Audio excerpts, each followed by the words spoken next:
அந்த ராமன் உங்களை காக்கட்டும். நீ உனக்கு என்ன கடமைகள் இருக்கிறது என்பதை யோசித்து பார்த்தாயா? உன்னை நம்பி எத்தனாயிரம் பேர் இருக்கிறார்கள் என்று தெரியுமா? சாதாரணமாக நீ ஒரு முடிவை எடுத்து விடுகிறாய். அந்த முடிவிற்கு பின்னால் யார் யாரெல்லாம் எப்படியெல்லாம் கஷ்டப்படுவார்கள் என்று நீ யோசிக்கவில்லை அல்லவா? ஆனால் நீ செய்து கொண்டிருப்பது மிகப்பெரிய தவறான விஷயம். ஒரு நிமிடம்தான் ஆகும் உன்னுடைய முடிவை மாற்றிக்கொள்ள. ஆனால் அந்த ஒரு நிமிடத்தை உன்னுடைய வாழ்க்கைக்கு நீ ஒதுக்காமல் கண்மூடித்தனமாக ஒரு முடிவை நீ எடுப்பதின் மூலமாக தேவையில்லாத கஷ்டங்களை பல வருடங்களுக்கோ அல்லது பல ஜென்மத்திற்கோ எடுக்க அதை தாங்கிக் கொள்ள தேவையில்லாமல் நீயே ஒரு வலையில் சென்று மாட்டிக்கொள்கிறாய். உன் விழியோரம் சிறு கண்ணீர் இருந்தாலும் என்னால் பொறுத்து கொள்ள முடிவதில்லை. ஆனால் அதே சமயத்தில் நீயாக ஒரு பாவத்தை சென்று தேடி அதன் மீது அடைந்து கொண்டு உட்கார்ந்தால் நான் எப்படி பொறுத்து கொண்டிருப்பேன்? அதனால் நீ எடுக்கக்கூடிய ஒவ்வொரு முடிவையும் மிக பெரியதாக யோசித்து எடுக்க தொடங்க. நேர்மறையான நபர்களுடன் மட்டுமே பழகு. எதிர்மறையாக இருக்கும் இடத்தில் நீ இருக்க தேவையே இல்லை. எனக்கு தேவையெல்லாம் பொறுமையும் நம்பிக்கையும் மட்டும்தான். அதை மட்டும் கொடுத்து விட்டால் போதும். உனக்கான விஷயத்தை நான் செய்ய தொடங்குவேன். எந்த நேரமாக இருந்தாலும் எந்த காலமாக இருந்தாலும். தேவையில்லாமல் உன்னுடைய மனம் ஏதேதோ விஷயத்தில் போய் கலந்து கொண்டு தேவையில்லாமல் சஞ்சலப்பட தயாராகும். ஆனால் நீ அதற்கு இடம் தராமல் உன்னுடைய வாழ்க்கையில் என்ன நடக்கிறது என்பதை உற்று நோக்கி கொண்டு அதற்கு பிறகு நீ எந்த பாதையை எடுத்து வைக்கப் போகிறாய் என்பதை முழுமையாக கவனத்தில் வைத்து எடுத்து வை. ஏமாற்றங்கள், விரக்தி என எல்லா மனிதர்களுக்கும் ஏதோ ஒரு விதத்தில் துக்கங்கள் இருக்கத்தான் செய்யும். துக்கங்கள் இல்லாத வாழ்க்கை இல்லை. ஒரு சில துக்கங்கள் உன்னால் அது நடந்துவிட்டதா என்று நம்பக்கூட முடியாத அளவிற்கு இருக்கும். குறிப்பாக சொல்ல வேண்டும் என்றால், ஒரு உறவு உன்னுடைய வாழ்க்கை முழுவதும் உன்னுடன் இருந்திருக்கும். கடைசியில் அந்த உறவும் நீயும் ஒன்று சேர முடியாமல் பிரிந்திருக்கலாம். இப்பொழுது அந்த உறவு உனக்கானது அல்ல என்று தெரிய வரும்போது உன்னால் அதை ஏற்றுக்கொள்ள முடியாததாக இருக்கிறது. அதனால் இந்த வாழ்க்கையே நீ பொய் என நினைக்கிறாய்.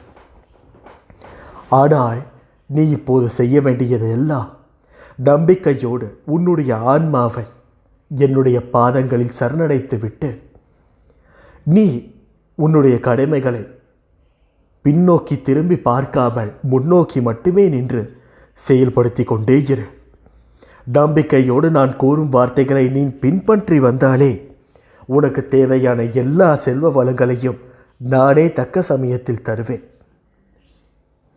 உன் மனபாரத்தை இறைவனிடம் ஒப்படைத்து விட்டு நிம்மதியாக இரு. உன் மனக்கவலையை அவன் அறிவான். நான் உங்களிடம் கேட்கும் தட்சிணை நம்பிக்கையும் பொறுமையும் தான். இந்த இரண்டும் எவரிடம் இருக்கிறதோ அவர்களுக்கு என்னுடைய அருள் நிச்சயமாக உண்டு. சில காலங்களில் நீ இந்த செயலை எதற்காக செய்கிறோம் என்று கூட தெரியாமல் கடமைக்கு சலிப்புடன் செய்கிறாய். இதனால் யாருக்கு லாபம்? உனக்கா? அல்லது உன்னை நம்பி உன்னை அந்த வேலையில் வைத்திருக்கும் உன்னுடைய முதலாளியா? இல்லை. யாருக்கும் லாபம் இல்லாத ஒரு விஷயத்தை எதற்காக நீ நேரத்தை வீணடித்து செய்து கொண்டிருக்க வேண்டும்?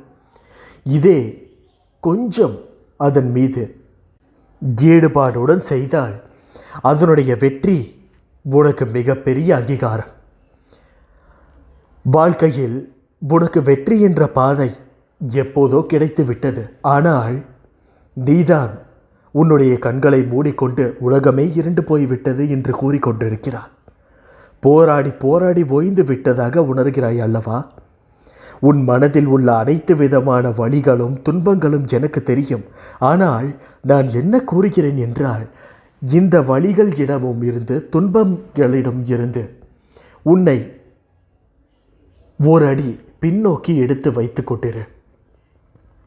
நீயாக தேவையில்லாமல் அதில் சென்று விழுவதனால் மட்டும்தான் அது உன்னை ஆக்கிரமித்திருக்கிறது. உன் வாழ்க்கையில் ஏற்பட்ட தடைகள் எல்லாம் தான் எப்பொழுதோ அகற்றிவிட்டேன். இனி உன்னுடைய வாழ்க்கை சுதந்திரமானதாக இருக்க போகிறது. நாலா பக்கமும் கதவுகள் அடைத்திருந்ததால் என்னால் எதுவும் செய்ய முடியவில்லை அப்பா என்று என்னிடம் கூறினாய். ஆனால் இதற்கு உனக்கு மிகப்பெரிய சாவியை கொடுத்து எல்லா கதவுகளையும் நான் எப்பொழுதோ திறந்து விட்டேன். நீ அதே பயத்தில் இப்பொழுது இறக்கும் நிலையும் சென்று விடுமோ என்ற பயத்தில் நீ பயந்து கொண்டு அந்த கதவை விட்டு வெளியில் செல்லாமல் இருக்கிறாய். வெளியில் சென்று பார்த்தால்தான் தெரியும் உனக்கு எவ்வளவு பெரிய பொக்கிஷம் அங்கு காத்திருக்கிறது என்று. எதுவும் இல்லை இல்லை என்று சொல்பவனை விட உண்மையாகவே எதுவும் இல்லாதவர்களிடம் இருக்கும் நிம்மதி விலை மதிக்க முடியாதது. போராட்டம் என்பது வாழ்க்கையில் அனைவருக்கும் இருக்கக்கூடிய ஒரு விஷயம்தான். ஏன் இந்த வாழ்க்கை எனக்கு மட்டும் கிடைத்தது என்று நீ குழம்பிக் கொண்டிருக்கிறாய். ஆனால் வெளித்தோற்றத்தில் விழுந்து பார்க்கும் பொழுது எல்லோரும் சந்தோஷமாக இருப்பது போல்தான் தெரியும். அவரவர்களுக்கு மனசாட்சியில் ஏதோ ஒரு இடத்தில் சின்ன உறுத்தல்கள் இருக்கும். அந்த உறுத்தல்கள் யாரும் வெளியே மிக அப்பட்டமாக கூறுவது இல்லை.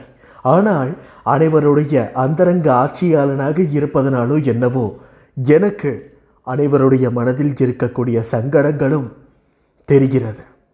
அதே போல்தான் உன்னுடைய சங்கடங்களையும் நான் அறிவேன்.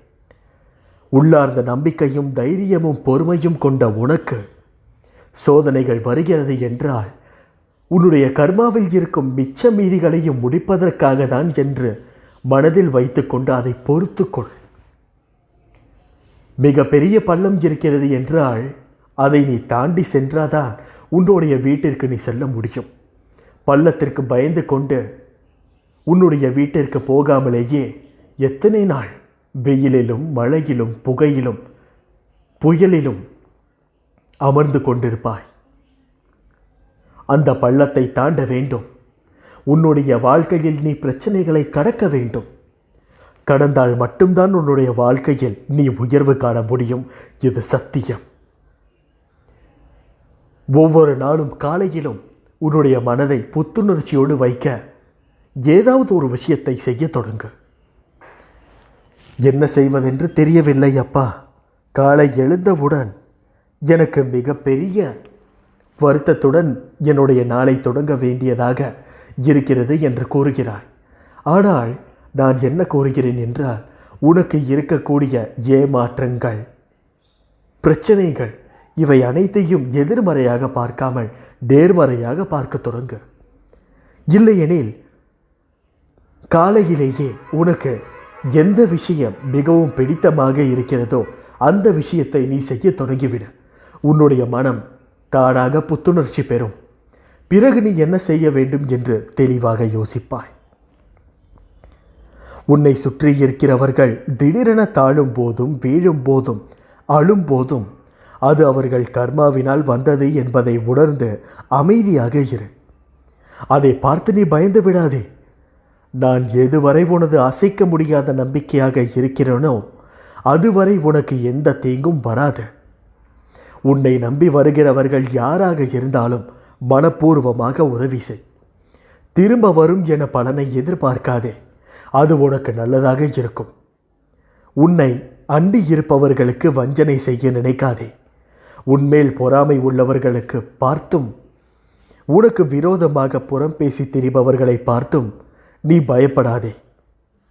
நீ என்னை மட்டும் மனதில் நிலைநிறுத்தி கொண்டு உன்னுடைய வாழ்க்கையில் ஒவ்வொரு விஷயத்தையும் செயல்படுத்த தொடங்கு.